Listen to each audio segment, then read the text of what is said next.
Well, good afternoon, Matt with 3H Tree Service here. Today on Tree Service Garage, we're going to talk about rear ends. Yeah, so, yeah, the way this works, usually, is there's another kind of gear on a shaft that sticks through here, and it spins, and then it causes all this to spin together. See how all that spins? And then it makes that spin, which connects to your axle, which makes your rear wheels spin. It's all fine and dandy when it's working in harmony, but sometimes they break. Like, this is all supposed to be to get like that, right? Like, that's not, something's, I don't know. I'm not a mechanic, but something is missing kind of in that area right there. Because, see, you got all this, and then you don't. So that's, I think, part of our problem here. And then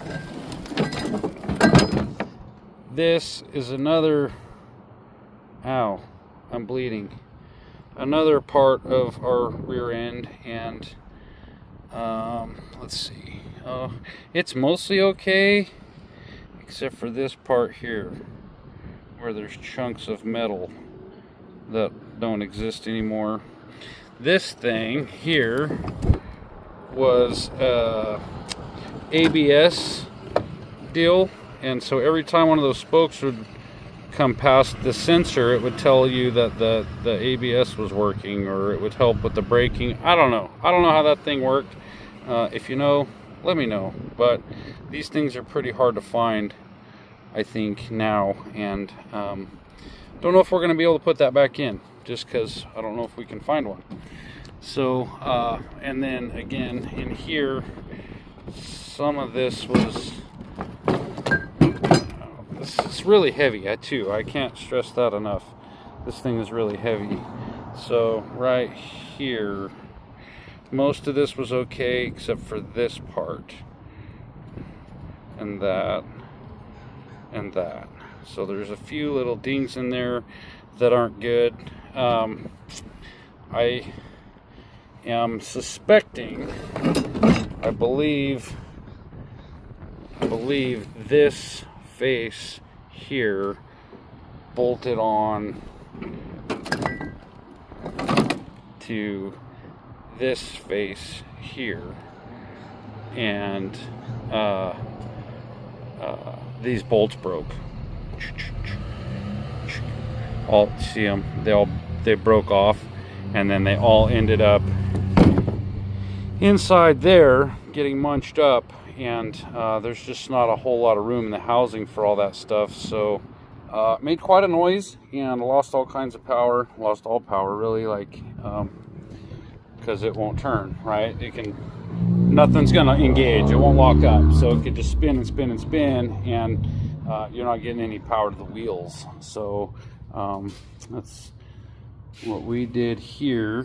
So we had to pull the axles, right? Pretty simple. Pulled those out, and that allowed us to get down under here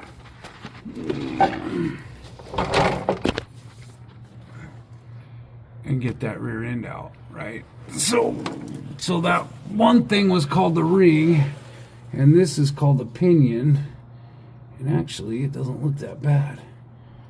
I thought it was going to be pretty chewed up, but this is connected to the drive line, and that's connected to the motor. So when the engine puts out power, this spins, right? And then it hooks to that other ring gear, and that spins, and then it runs those spiders gear, and they spin, and then they're connected via the axles. Usually the axles come in right here, and then they spin, and then the tires spin. So yeah, we didn't have any tire spinach, just a lot of grindage, and so we're kind of at a standstill because we don't have parts. parts are a little bit difficult to find, and so we're at a standstill waiting till we can figure out what we're going to do now. So what I'm going to do, with a little bit of home and ingenuity, because I've done this before, or know a few fellas that have, are going to put that cover back on here, right, rear cover. We're going to put that back on there so this stays covered up and we don't get any more debris in there. And we're going to put the axles back in. And since this is a four-wheel drive truck, we can technically fire it up, put it in four-wheel drive, and the front wheels will pull the truck around. So it'll be a two-wheel drive, front-wheel drive at that point. Not the preferred method, and not a good idea for long distances or heavy loads. So we're kind of fouled. Like, I can get it home. The other issue is it's well, one, it's got all our tools and everything in it that we need, and it's pretty full. Like, those chips, this is all brush on the back end, but in the inside there's a bunch of wood chips in there, and they're just cooking, and I need to get them out so that we don't have any issues with that. So I don't need that stuff composting in the bed of my truck. So we're gonna find some nuts and bolts and put this thing back together. I'll show you these two here real quick. That piece that we were missing, I think I found a piece of it. Oh, it's right there. And oh, yep, look, there's another piece of it right there. The bolts, where's the bolt? Oh, look, there's one. It's just a lot shorter than it's supposed to be. And look, here is another one, but it's missing some parts too. So yeah, there's that. Not that good. What are our Teen Bride's doing today? Anyway, we'll get this thing buttoned up, put back together here, and yeah, we'll get her going.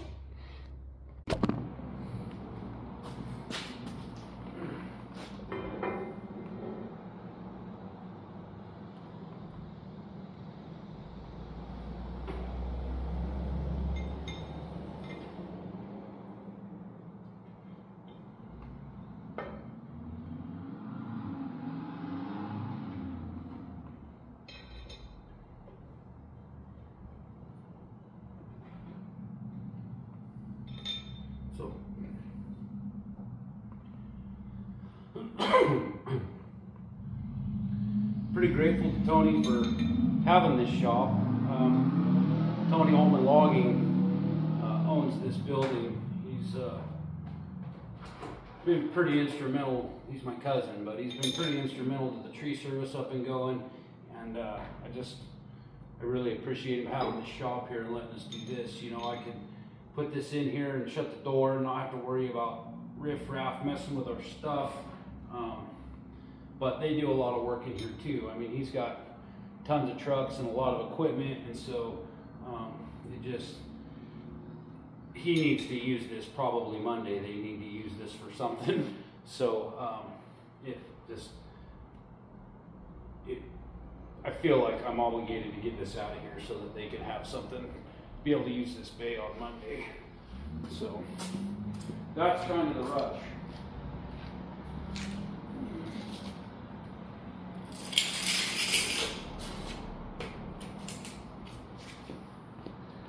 If it was my shop, I'd just leave it and we'd deal with it. Oh, guess what? That's not the right one. I think. I don't know what these are.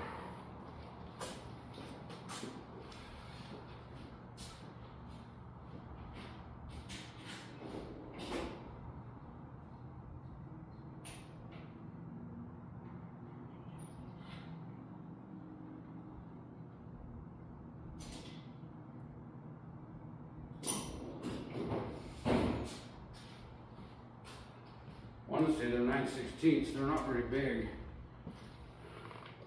I should know, I just had them off. 9/16. No, this is skosh bigger.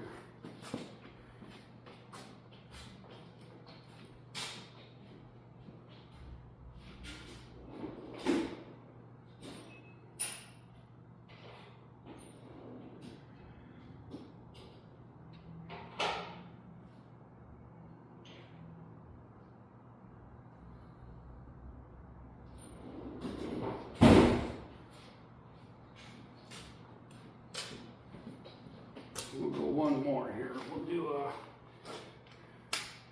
let me make sure here first. 15 millimeter.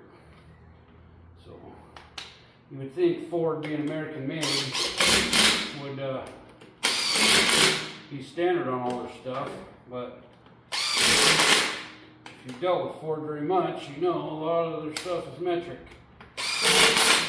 So I don't know. That's because they're Canadian, but they're, yeah, they're metric. So that's one axle put in. That's super easy. I'll go to the other side and do the other one, and then we'll figure out how to get this back on. This cover actually is no good either, because I don't want to flip it over and show you, but there's holes in it. It busted. It's aluminum, so it busted a couple holes in it when all that. And I might just weld it up. Actually, I know an aluminum welder. I have an aluminum welder. Maybe we could just get that tacked together and save ourselves a couple $100. Anyway, yeah, so back to putting her back together.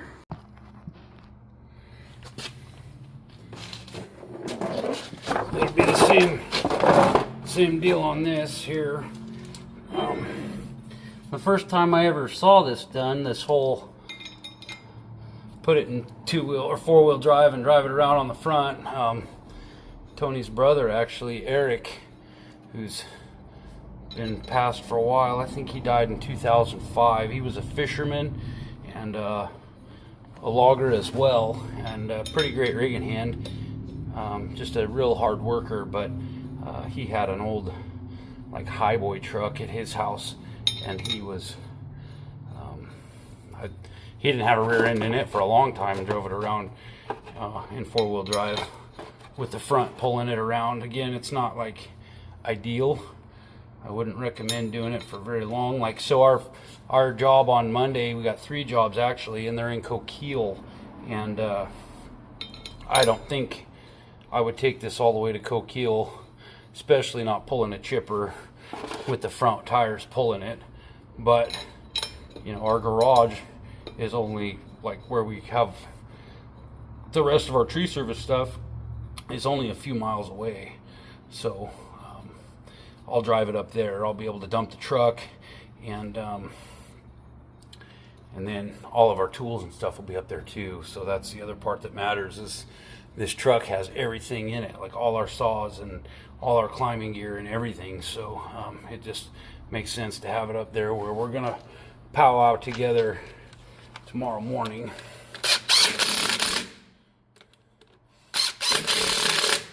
I don't know if you have to do this in a star pattern, like with a tire, but it makes sense to me to do it that way.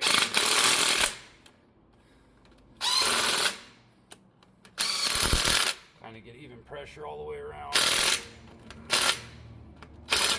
I'll bump them.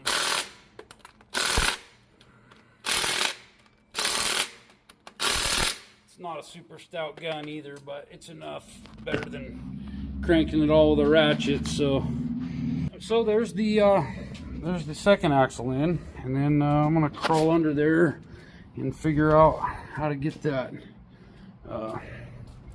pan back on there.